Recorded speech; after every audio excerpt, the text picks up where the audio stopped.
So I'm just going to connect this 12 volt power pack up safely.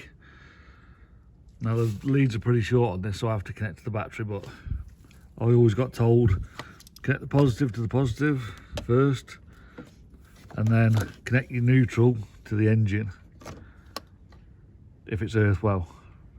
That way if there is sparks your battery won't explode.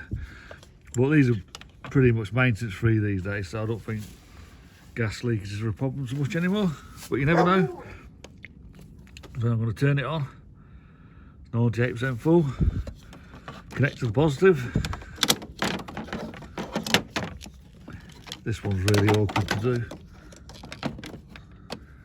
Then connect to the neutral, so positive first, then neutral. I'm going to press jump on it, but it's already said it's ready, so I don't need to press jump. Now I'll go and start it.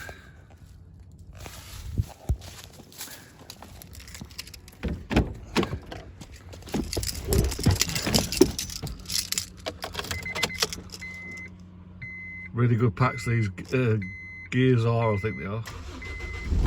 And that's it.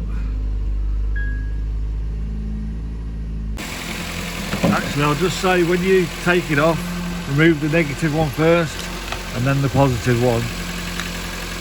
Then make sure the machine is off.